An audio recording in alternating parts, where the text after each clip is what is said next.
డీజీపీగా నియమించబడినటువంటి శివధర్ రెడ్డి గారికి, వేదిక మీద ఉన్నటువంటి ఇతర ఉన్నతాధికారులందరికీ, రాష్ట్ర ప్రభుత్వ ఇతర ప్రజాప్రతినిధులకి, ముఖ్యంగా ఒక దశాబ్ద కాలం పైబడి రాష్ట్ర ప్రభుత్వం ద్వారా పబ్లిక్ సర్వీస్ కమిషన్ల ద్వారా ఉద్యోగాలు పొందాలని ఆశతో ఎదురు చూసి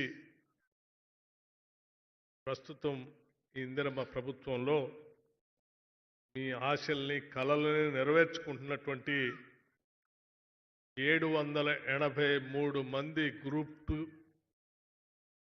విజేతలందరికీ, అట్లాగే మీ కుటుంబ సభ్యులందరికీ, రాష్ట్రంలో ఉన్నటువంటి ప్రజలందరికీ ఈరోజు ఒక సువర్ణ అక్షరాలతో లిఖించదగినటువంటి రోజు ఇది.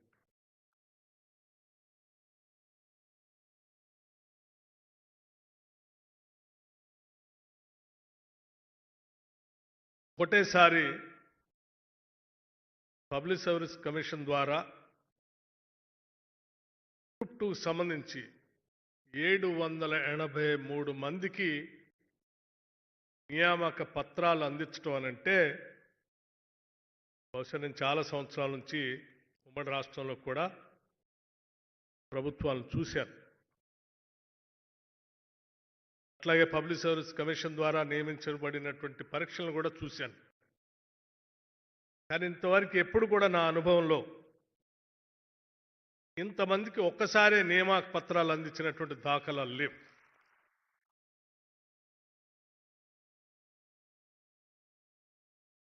అట్లాగే దశాబ్ద కాలం పైబడి, అంటే రాష్ట్రం ఏర్పడటానికి ముందే ఒక దశాబ్ద కాలం పైబడి ఉద్యోగాలు వస్తేనే ఇక్కడ ఉన్నటువంటి యువతకి ఉపాధి అవకాశాలు దొరుకుతాయని, ప్రత్యేక రాష్ట్రం ఏర్పడితేనే ఆ రాష్ట్రంలో ఆత్మగౌరవంతో మన ఉద్యోగాలు మనం పొందవచ్చని తప్పించి పోరాటాలు చేసినటువంటి అనేక మంది రాష్ట్రం రాగానే ఆశించారు. పోరాటాలన్నీ నిజం కాబోతా ఉన్నాయి. రాష్ట్రం వచ్చేసింది, వెంటనే ఉద్యోగాలు వచ్చేస్తాయి, కలలు నెరవేరుతాయి, త్యాగాలు చేసినటువంటి అమరవీరుల ఆశలు కూడా నెరవేరుతాయని బహుశా ఒక దశాబ్ద కాలం రాష్ట్రం ఏర్పడిన తర్వాత కూడా ఎదురు చూసి పరీక్షల కోసం ఆ తల్లిదండ్రులు గ్రామీణ ప్రాంతాల్లో కష్టపడి కూలి చేసుకోనో, పంట పండించో, రకరకాలైన పనులతో రూపాయి పోగేసి ఈ బిడ్డలందరినీ హైదరాబాద్ పంపించి అనేక కోచింగ్ సెంటర్లో చదివిస్తే ఆశలు నెరవేరుతాయని వాళ్ళందరూ గ్రామాల్లో ఎదురు చూసి తల్లిదండ్రులు అలసిపోయారు. ఆ పరీక్షలకు ప్రిపేర్ అయ్యి మీరు కూడా అవి నోటిఫికేషన్ రాక, వచ్చిన వాటిని సక్రమంగా నిర్వహించకపోవటం, నియామకాలు లేక చివరికి ఈ రాష్ట్రంలో నిరుద్యోగ యువత తీవ్రమైనటువంటి మనోవేదనకు గురైనటువంటి పరిస్థితులు మనం ప్రత్యక్షంగా చూశాం. తల్లిదండ్రులు పడినటువంటి ఆవేదన గ్రామీణ ప్రాంతాల్లో మేము ప్రత్యక్షంగా చూశాం. అటువంటి ఆవేదనలోంచి, బాధల్లోంచి ఈ రాష్ట్రంలో ఉన్నటువంటి యువత ఆనాడు రాష్ట్ర కాంగ్రెస్ కమిటీ అధ్యక్షుడిగా, ఇప్పుడు ముఖ్యమంత్రిగా ఉన్నటువంటి రేవంత్ రెడ్డి గారు, అట్లాగే సిఎల్పి లీడర్గా నేను, ఆనాడు ఈ రాష్ట్ర ప్రజలకి నాతో పాటు ఉన్నటువంటి కేబినెట్ సహచర మంత్రులందరూ ఒక పిలుపిచ్చాం. ఈ రాష్ట్ర ప్రజల ఆశలు నెరవేర్చాలనేటువంటి ఆలోచనతోనే ఆనాడు పార్లమెంట్లో బలం లేకపోయినప్పటికీ కూడా శ్రీమతి సోనియా గాంధీ గారు, ప్రత్యేకంగా అన్ని రాజకీయ పార్టీలను ఒప్పించి ఈ రాష్ట్ర యువత కలలు నెరవేర్చటాలన్నటువంటి ఆలోచనతో రాష్ట్రం ఇచ్చారు. కానీ దురదృష్టవశాత్తు ఈ ప్రజల ఆశలు నెరవేర్చేటువంటి పరిస్థితుల్లోకి ఈనాడు పాలనలో ఉన్నటువంటి పాలకులు ఆలోచన చేయట్లేదు. కేవలం వారి కుటుంబ సభ్యులు మాత్రమే బాగుపడితే చాలనేటువంటి ఆలోచనతో ఈ రాష్ట్రాన్ని దోపిడీ చేస్తూ ఉన్నారు. ఈ దోపిడీ నుంచి ఈ రాష్ట్రాన్ని కాపాడుకోకపోతే భవిష్యత్తే అంధకారం అవుతుందని చెప్పి చాలా స్పష్టంగా ఆనాడు చెప్పటం, దానిపైన మీరందరూ కూడా ఆలోచన చేసి తిరిగి ఇందిరమ్మ ప్రభుత్వం వస్తే తప్ప మాకు భవిష్యత్తే లేదని ఆలోచన చేసి అందరి ఆశీస్సులతో ఈరోజు ఇందిరమ్మ ప్రభుత్వం ముఖ్యమంత్రి రేవంత్ రెడ్డి గారి నాయకత్వంలో ఈరోజు ప్రజాప్రభుత్వం ఏర్పడిన తర్వాత ఒకటే ఆలోచన చేశాం. అటు ముఖ్యమంత్రి గారు కానీ లేకపోతే యావత్ కేబినెట్ కానీ ఒకటే ఆలోచన, ఈ రాష్ట్రంలో ఉన్నటువంటి యువత ఆశలను నెరవేర్చాలి, వారి భవిష్యత్తుని కాపాడాలి, వారి కోరికలు నెరవేర్చడమే మన ముందున్నటువంటి ఏకైక సంకల్పం అని అనేక అడ్డంకులు కల్పించినప్పటికి కూడా పబ్లిక్ సర్వీస్ కమిషన్ ప్రక్షాళన చేసి గ్రూప్ 1 పరీక్షలు నిర్వహించి మీరందరూ చూసే ఉంటారు.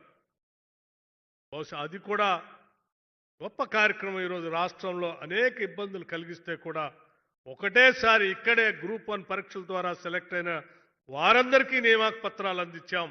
ఈరోజు గ్రూప్ 2 నియామక పత్రాలు అందిస్తా ఉన్నాం. ఇది కేవలం మీ పట్ల, ఈ రాష్ట్ర యువత పట్ల ఈ రాష్ట్ర ప్రభుత్వానికి ఉన్నటువంటి నిబద్ధత, సంకల్పమే ఈరోజు రాష్ట్రంలో అనేక రాజకీయ పార్టీలు మరీ కుట్రపూరితంగా గత 10 ఏళ్లు పాలించినటువంటి టీఆర్ఎస్ పార్టీ అనేక అడ్డంకులు కల్పించి మీకు ఎవ్వరికి మేము చేయలేదు, వీళ్ళెందుకు చేయాలని అడ్డంకులు కల్పించడానికి అనేక ప్రయత్నాలు చేసినప్పటికి కూడా మాకు చిత్తశుద్ధి, సంకల్ప బలం ఉంది కాబట్టే ఆ అడ్డంకులన్నింటినీ కూడా తట్టుకొని ఎదుర్కొని అనేక కేసులు ఉంటే కూడా కోర్టులో వాదించి మీకోసం ఈ ప్రభుత్వం నిలబడ్డదని చెప్పడానికి నేను చాలా గర్విస్తాను. అందరికీ మేము విజ్ఞప్తి చేసేది ఒక్కటే, ఈనాడు మేము ఇచ్చేటువంటి నియామక పత్రాలు కేవలం ఉద్యోగ పత్రాలు మాత్రమే కాదు.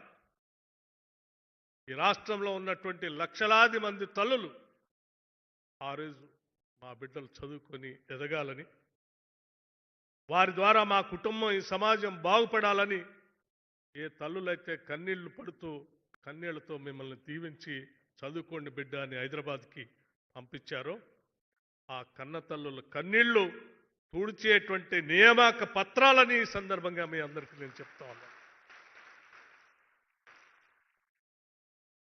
ఈ పత్రాలు పొందుతూ ఒక బాధ్యతతో ఈ సమాజానికి సేవ చేయటం కోసం రాష్ట్ర ప్రభుత్వం ఈరోజు అద్భుతమైనటువంటి అవకాశాన్ని మీకు కల్పిస్తూ ఉంది.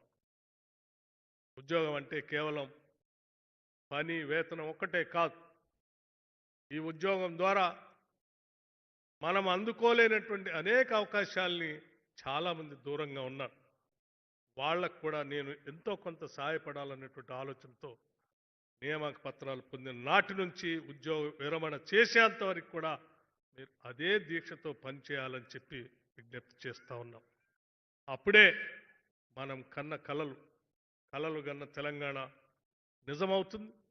తద్వారా ఈ తెలంగాణ రాష్ట్ర భవిష్యత్తుని మీ ద్వారా మేము చూడగలుగుతాం. ఈరోజు రాష్ట్ర ప్రభుత్వం 2047తో $3 ట్రిలియన్ ఎకానమీతో ముందుకు తీసుకొని పోవాలనేటువంటి ఆలోచనతో ఈ రాష్ట్రం వడివడిగా అడుగులు వేస్తూ ఉంది. ప్రపంచంతో పోటీ పడాలనేటువంటి ఆలోచనతో తెలంగాణ ముందుకు వెళ్తా ఉంది. తెలంగాణ రైజింగ్ అనే నినాదంతో ఈరోజు పెద్ద ఎత్తున రాష్ట్ర ప్రభుత్వం రూపాయి పోగేసి రాష్ట్ర ప్రభుత్వ అభివృద్ధి కోసం ప్రణాళికలు తయారు చేసి ముందుకు పోతా ఉన్నాం. దానికి ప్రధానంగా విద్య, ఉపాధి అవకాశాలు మెరుగుపరచాలనే ఆలోచనతో ముందుకు పోతూ మీ అందరికి ఒక చిన్న ఉదాహరణ చెప్పి నేను ముగిస్తాను. ఈరోజు ఉద్యోగాలు పొందటం అంటే కేవలం రాష్ట్ర ప్రభుత్వంలో ఉన్నటువంటి ఉద్యోగాలు మాత్రమే కాదు. ప్రపంచీకరణ జరుగుతున్నటువంటి ఈ పరిస్థితుల్లో, గ్లోబలైజేషన్లో ఉన్నటువంటి కార్పొరేట్ వ్యవస్థల్లో కూడా ఉద్యోగ అవకాశాలు తెలంగాణ బిడ్డలు పొందాలనేటువంటి ఆలోచనతో రాష్ట్ర ప్రభుత్వం దూరదృష్టితో ఆలోచన చేసి అద్భుతమైనటువంటి యంగ్ ఇండియా ఇంటిగ్రేటెడ్ రెసిడెన్షియల్ స్కూల్స్ని పూర్తి స్థాయిలో ఇంగ్లీష్ మీడియంతో కనీసం 25 ఎకరాల ప్రాంగణంలో 200 కోట్ల రూపాయలతో ఇంటర్నేషనల్ స్టాండర్డ్స్తో ఈరోజు యంగ్ ఇండియా ఇంటిగ్రేటెడ్ రెసిడెన్షియల్ స్కూల్స్ని ఈ రాష్ట్రంలో ప్రతి శాసనసభ నియోజకవర్గంలో కనీసం ఒక్కటికి తగ్గకుండా ఉండాలనే ఆలోచనతో ఈ సంవత్సరమే శాంక్షన్ చేసి ముందుకు పోతా ఉన్నాం. అంతేకాదు, ఇక్కడ చదువుకున్నటువంటి ప్రతి బిడ్డ కూడా ఈ కార్పొరేట్ వ్యవస్థలో వాళ్ళ పనికొచ్చే విధంగా తయారు కావటం కోసం స్కిల్స్ యూనివర్సిటీ హైదరాబాద్లో బహుశా గతంలో ఎప్పుడు ఆలోచన చేసి ఉండరు. వాళ్ళ ఫ్యూచర్ సిటీలో స్కిల్స్ యూనివర్సిటీ కన్స్ట్రక్షన్ మొదలై ముందుకు పోతాం. ప్రతి శాసనసభ నియోజకవర్గంలో అడ్వాన్స్డ్ టెక్నాలజీ సెంటర్స్ అని చెప్పి పెద్ద ఎత్తున అక్కడ అటువంటి సెంటర్స్ని ఏర్పాటు చేస్తూ ఉన్నాం. ఈ రకంగా ఈ రాష్ట్రంలో ఉన్నటువంటి ప్రతి బిడ్డ బడికి రావాలి. వచ్చిన ప్రతి బిడ్డ కూడా ప్రపంచంతో పోటీపడే స్థాయిలో ఉన్నటువంటి విద్యని ఇంగ్లీష్ మీడియంలో పొందాలి. ఆ పొందిన తర్వాత గ్లోబలైజేషన్లో వస్తున్నటువంటి కార్పొరేట్ వ్యవస్థలో వాళ్ళకి పనికొచ్చేటువంటి స్కిల్స్ పొందుతూ చదువుకున్న ప్రతి బిడ్డ ఉద్యోగ నియామక పత్రాలు పొందాలి.